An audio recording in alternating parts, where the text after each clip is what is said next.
In 2004, the mayor played host to Yusuf al-Qaradawi, a controversial Muslim cleric. You are truly welcome. Welcome to London, a city of all cultures. Al-Qaradawi's published views include the opinion that, through Allah's infinite wisdom, he has given the weak a weapon the strong do not have, and that is the ability to turn their bodies into bombs as Palestinians do. The way Ken Livingstone embraced this man on behalf of Londoners alienated some of his oldest allies. Peter Tachell used to advise the mayor on gay and lesbian issues. I've been a very strong supporter of Ken Livingstone for nearly 30 years.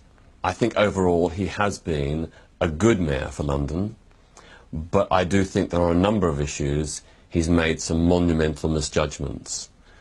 When I questioned the rationale and the ethics of inviting Yusuf al-Qaradawi to London, the relationship with Ken Livingstone suddenly changed. Ken took the view that because I didn't agree with him inviting to London someone who is anti-Semitic, homophobic, misogynistic, and who justifies terrorist suicide bombings, because I opposed that, I was an Islamophobe.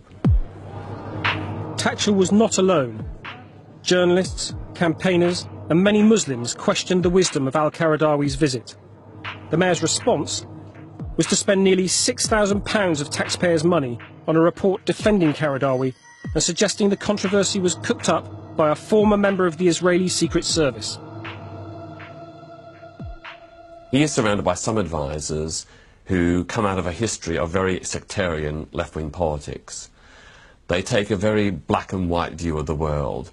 You're either 100% for them or 100% against them. In many ways, they're like Bush. You know, exactly the mentality of Bush. Either you're for Bush or you're against Bush. Like Tachell, I've also locked horns with the mayor over his support for radical Islam and find his labelling of all critics on this subject as Islamophobes ridiculous. In November, I heard the mayor plan to launch yet another report, this time on Islamophobia in the media, at a press conference in City Hall. They decided to take one whole week in the media cycle and analyse any article in the press relating to Muslims or Islam. The result was that 91% of the stories portrayed a negative image of Islam and Muslims. I'd like to know how you can justify spending public money on this kind of work. The Greater London Authority Act places a duty on the mayor to promote good race and faith relationships within the city. The mayor says it's his duty to publish reports like this, but the document appears to me to be a thinly veiled pretext for launching an attack on his critics in the press. Some of the stories classed as negative could not have been reported sensibly in any other way, such as the London bombings and a driving ban for a boxing star who happens to be a Muslim.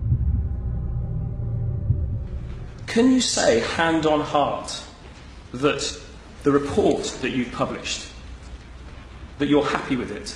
I mean, I'm not concerned, and I'm the only person in the vote, so it's no great problem here. I mean, this work is commissioned by me, I am happy with it, I am publishing it. The mayor may say he's happy with this report, which cost £31,700, but it was roundly dismissed in the press as oversimplistic propaganda. He is allowed to spend such large sums of public money like this because the mechanisms designed to hold the mayor to account are just not up to the job.